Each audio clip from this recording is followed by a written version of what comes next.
Welcome to SEF Backstage, a podcast dedicated to bringing you closer to the changemakers and phenomenal speakers who are speaking in Sharjah Entrepreneurship Festival.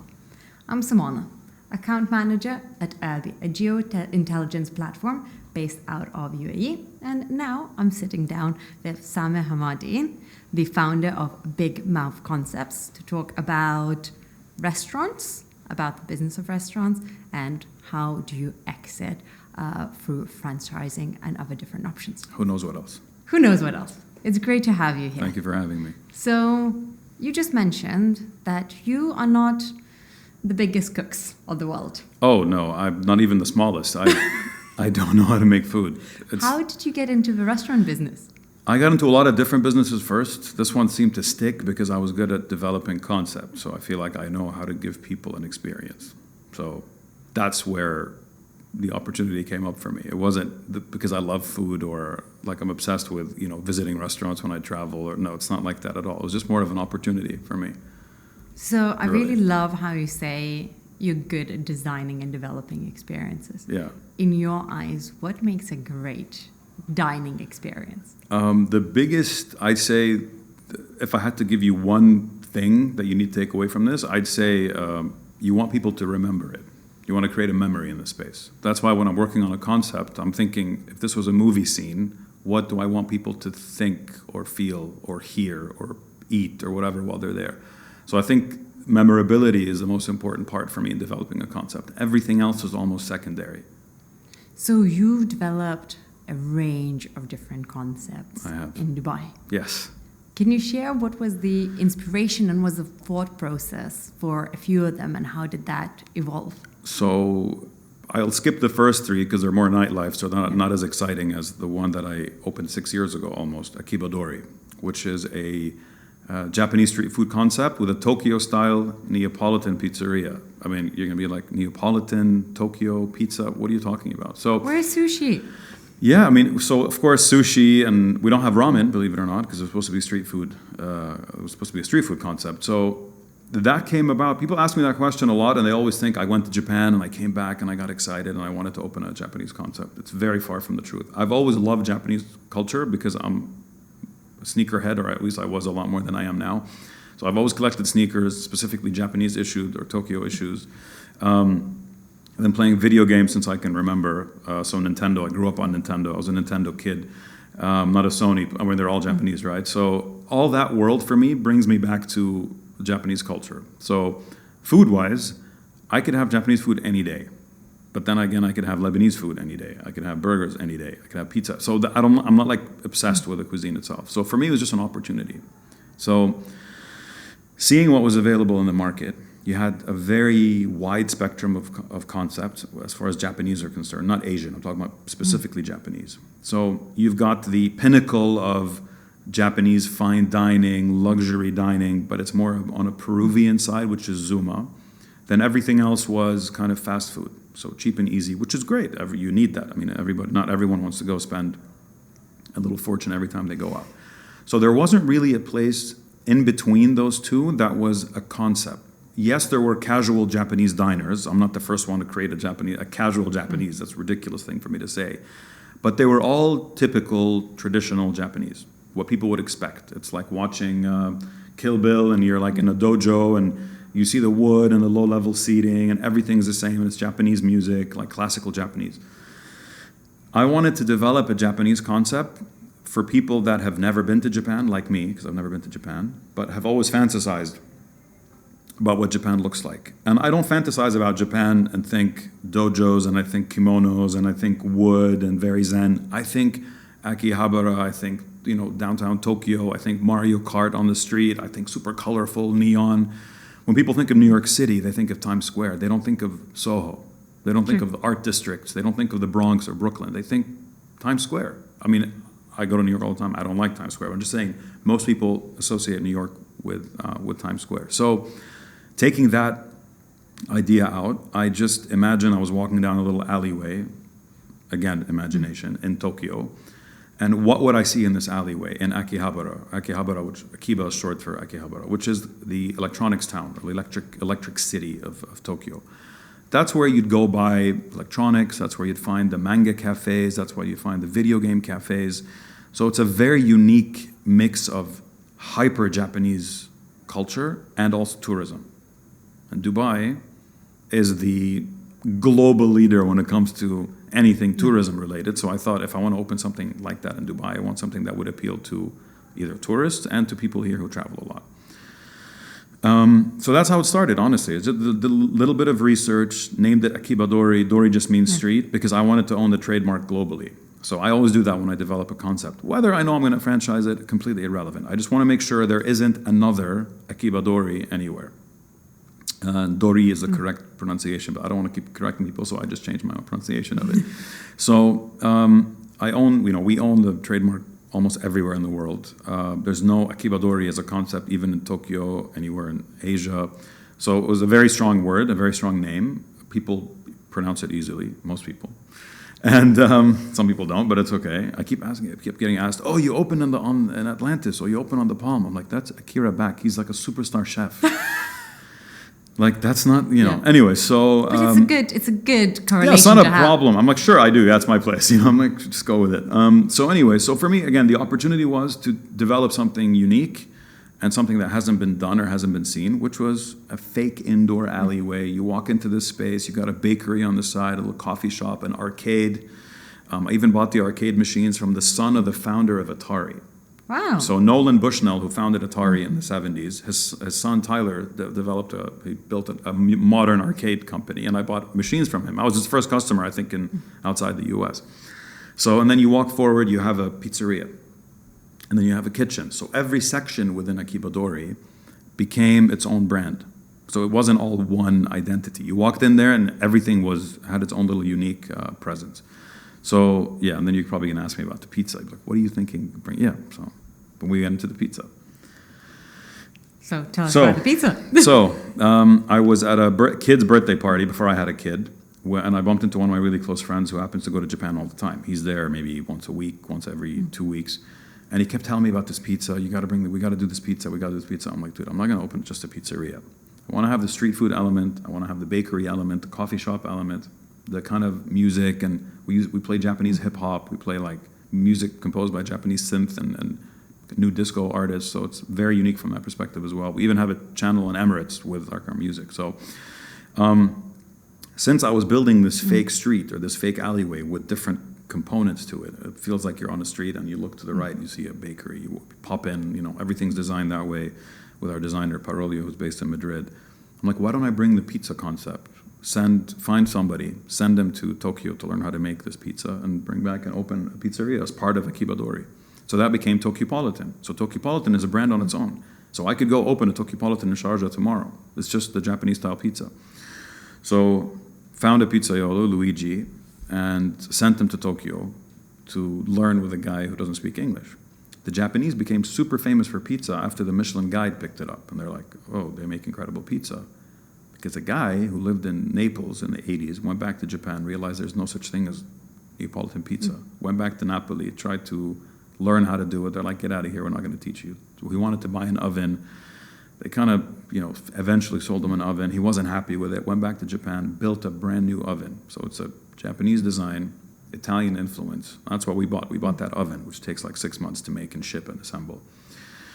Sent Luigi to Tokyo for 6 months, learned how to make this pizza with a translator and Google Translate. It was a production. The guy comes back and tells me stories till this very day. And then we started making this pizza, and people were like, this is the best pizza in the city. I mean, I'm not saying it is the best pizza in the city. I mean, now we have more than one location, but it's definitely up there as one of the best pizza experiences in Dubai and Abu Dhabi as well. We were supposed to open in Sharjah, but after the pandemic, we kind of put a halt on local expansion. But anyway, so that's how it started. And then that's it. I mean, it was a very simple brand, good, original soundtrack. We have an amazing music soundtrack, really, really good food, amazing quality, everything.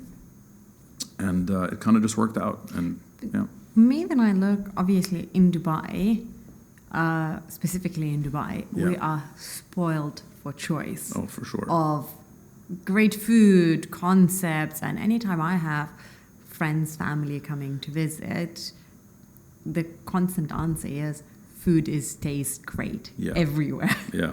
But what's the biggest challenge in establishing a successful concept? The biggest challenge is getting customers to like it. But so you launched several successful concepts. Have Correct. you figured out Launched and closed several successful concepts, to be fair. I mean, I launched a lot of things that did incredibly well. Then people fell out of love with them, and it was a time to say goodbye. It was very simple. So there's no right answer, I think, for that. I think a lot of it is timing. I know people don't think about these things, but timing is huge. I mean, opening the right place at the right location at the wrong time can ruin the business immediately. So you have to be very careful. I know it's very difficult to time things, but try as much as possible. So it's a mix of a bit of luck on timing as well and getting people to really like it, because ultimately, who are you making this food for? You're trying to feed people. And you say, Dubai and the UAE in general has become much better for food than it was when I moved here 20 years ago. I mean, we had fast food franchises when I moved here. Like, I think maybe Wagamama was the only, kind of slightly more than casual Asian, Japanese kind of concept. So we are spoiled for choice. There are more restaurants and cafes in Dubai than there are in Manhattan for 1/4 the population, right? So it's not easy. It's incredibly difficult. It's grueling at some point. But yeah, it's knowing your audience is what helps with people liking it. So if you're building for people, I think that goes for any product that you're building. If you're building for someone, it's much easier than building for yourself. So I don't do anything because I like it. Because what I like will not make money. That's honestly, that's the truth I tell myself. I don't, what I do or what I'd like to do isn't going to make me money in the Middle East. I need to be living somewhere else to do it. I'm not willing to leave this country. Like, I'd be insane to want to move, right? So for me, it's knowing who you're building for is the first step. If you have that captive audience, it changes a lot of things. It makes it a little bit more livable. Okay. Yeah. So the other thing that we already touched on before we started recording is congratulations, you are now looking to expand the brand built in Dubai. Yes. Then it comes to franchising. And you kind of hinted towards this already, that you already have that planned for every single concept that you launch. Can you walk me through how do you build the whole franchising journey? Okay. I mean, so with Akiba Dori specifically, we did open a couple of locations in Saudi. One of them we had to close down because the operator was not doing a good job, which immediately taught me a big lesson about franchising is do your research on people. The money's not what's important. It's longevity. So yes and no. So yes, I'd love, and I'm sure any restaurateur would love to be able to franchise. Not every, but most of our people would love to franchise a brand, because that's when you can have explosive, exponential growth. You can go global. 10 years ago, maybe 12 years ago, I think other than Shakespeare and Co., or maybe one or two homegrown brands, no one had left the UAE to go, reverse, basically an export instead of an import, because we're a city and we're a country that imports concepts. So the biggest challenge with franchising is knowing other cities as well as you know your own. So some concepts and brands are universal, some are not.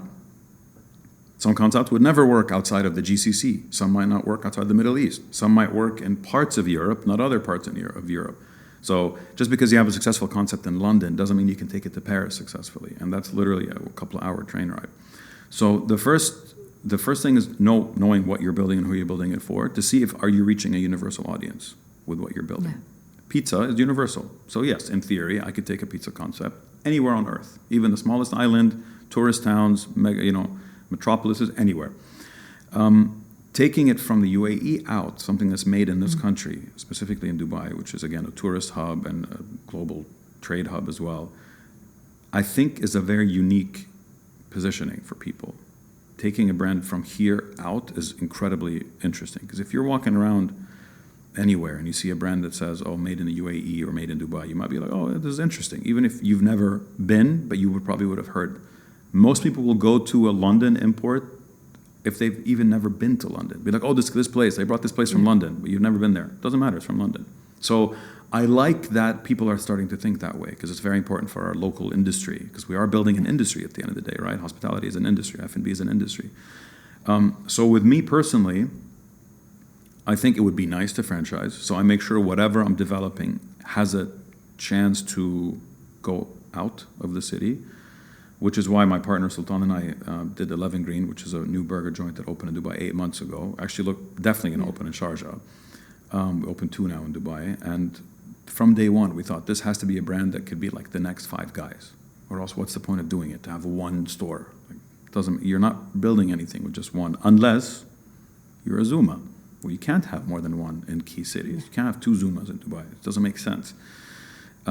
So, if you are going to franchise, you have to consider: are you franchising smaller units? Are you a Starbucks or a Pete's or a Tim Hortons, or are you a Zuma or an LPM, or are you a Akibadori, which is the middle, or are you the main, or are you? So there's a huge spectrum of what can be franchised. I mean, literally anything can be franchised. It's very easy. It's just figuring out, does your product work? But the area that I really want to touch on is you mentioned it's very important to have the right partners. Yes, of course. And you already had, I'm sure, definitely one, likely a few more experience where you got banned. Any tips? Do your research. I mean, I say do your research, do your own research. But how does the research work? It's a lot of times I was sitting down before we kind of doing research on you before we sit down here, but we can kind of largely control how much information about it is going to be online. What are the other methods of research, and are there any other business validation methods of people you have used? Oh, so when I say research, just to be clear, if you're investing in a company and you have a call with the founder, you're probably going to ask about a lot of things. First off is the financials. Like, what does this company look like now? What is it going to look like in the future? Just to get an idea of where they are financially. So I don't mean PR research, because most of the people that take franchises don't have any PR. So I talk a lot, so I'm an exception. People talk, I do a lot of media stuff. So with Saudi, we asked for bank account statements. We said we want to make sure these guys can afford to bring the business and keep it running. If things don't work for the first 6 months, they don't shut it down. So that's when I say research. I mean, any US franchise, UK franchise that wants to come here, they'll ask you questions that are not really questions that people get asked here. So if I'm coming from a big Emirati family and I want to bring a brand here, no one's going to ask me to show them my bank account, but yes, they will if you're coming in from the US. They don't care who we are here. They don't care that you drive a flashy car, you're wearing an expensive watch. They don't care if you're wearing a Patek or a Casio. It doesn't matter for them. They want to look at your bank account. So that's the first thing people should ask for. If you're going to take my brand, prove to me that you can handle it. Show me like you've got X amount in the bank, you've been doing this before. Who's your management team? I'd like to talk to your GM. I'd like to talk to your operations manager, to your finance manager. I want to be able to have these conversations. So we did do most of those for Saudi, but this was connected through a huge agency based out of here, who I trust because they know what they're talking about. But that was a unique situation because the operators were new, but they had the right intentions, which is irrelevant in the long term. Intentions mean nothing. You have to see what's on the ground, right? So India, which we signed last year, which was a huge deal, it's a 30-location development deal for India, is either as a food hall concept, because Akibadori is very malleable, right? So it could be just the pizza, it could be the whole restaurant, could be a delivery-only brand, there's a bunch of different formats for that. So what we did was we signed a development program, a development contract, if you will. And what you do in that case is you give a potential operator, and this happens everywhere in the world, you give them 1 to 2 years to open X number of stores. If they don't do that, they lose their deposits, which they have to pay you, and you take back your brand. Since you've trademarked the brand, they can't do anything without you, really. So that's the stage we're in right now for India. It's a huge, huge market. It's one of the fastest growing F&B markets after the pandemic. And that was the realization. So when a lot of people approach us all the time for franchises, I won't even tell you the conversations I've had with people from Spain, from Vegas. We're looking at Las Vegas now for Akibadori. Exciting. Yeah, actually, they're coming at the end of this month to meet. But that's probably, I don't know when this podcast is going to come out. It's not public knowledge yet. Yeah. It's still a conversation at this point. So you get a lot of these people approaching you, asking you for stuff, but sometimes it goes nowhere. So you have to be very careful and very thorough with your research. Make sure whoever you're talking to has a track record, they can prove they have the funds, and they have the operating capacity. These are the only things that matter. That's what I mean when I say do your own research, basically. 100%. Yeah. Why would someone franchise a concept versus build a new concept themselves? Two reasons. So one is it's easier to get started because everything's ready. Yeah. That's one. Two, you're using their PR and their marketing. So it's like you have to ask yourself two questions. Do I have the energy to develop my own concept and go through the cost implications and hire someone like my agency, like Big Mouth Concepts, which is what we do for other people, and take the risk of opening a place that may or may not work? That's the first question. Second of all, how much runway do I have? Like, am I giving myself a year to make this work or two? With a franchise, more or less. And by the way, not all franchises are successful. A lot of franchises don't work in the cities they go into. A lot of times you'd see horror stories. It's just a faster return if it works. You look at Ben's Cookies, which had a little kiosk on the side of the road near a bus stop in London, now has hundreds of branches. So, we are a franchising superpower in the Gulf, the GCC, Saudi here, Qatar, everywhere. It's these countries are game changers for franchises in Europe, by the way. So then it comes to the region, the wider region, not only the Dubai and the UAE. What is the next taste of concepts that you think is going to be the trend? Oh, in terms of concepts that will come here potentially? Yes. Of the concepts that you'll potentially develop. I'm developing, in my humble opinion, one of the best burger brands to ever come out of the country. Salt is here. I mean, I have huge respect for them and what they've done, how they started. And they showed people that you can start very small and turn it something major. And they're a major, major group now. So hats off to that group. So fast casual, affordable fast casual is going to be huge again. Fast food, people I feel are a bit more, I mean, I understand from a price point, it's crucial to any economy, but from a health perspective, people want to know that they're getting premium ingredients. That's a huge, huge thing. Any brand that can prove to be sustainable, when I say sustainable, I mean very low food waste. I don't mean plastic straws, that's just PR.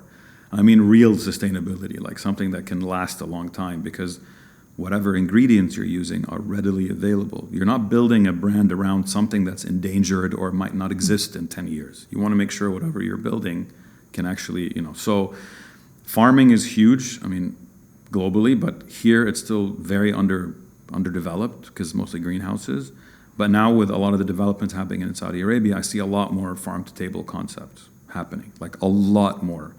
Even the UAE, the Emirates Biofarm is incredible. I see a lot of that happening, people that are more health conscious, but also I see a big rise in export concepts from the UAE out. I see a lot of concepts from here making it to Europe, making it to the US, and not just staying regional anymore. So I think these are two big trend things that could happen. But in terms of specific cuisines, I don't see like a major explosion of any one cuisine from the region anytime soon. There's little trends here and there, but it's not like it's not a wave of cuisine that's going to hit like Europe from Turkey. It's already happened, right? So you cannot reinvent the wheel twice. Yeah, exactly. You can take something that's been done and do it your way, which is pretty much how innovation happens anyway. You look at music. Most musicians in the 90s electronic musicians were sampling songs from the 60s and the 70s. They take a little part of a song, flip it around, and it's a hit.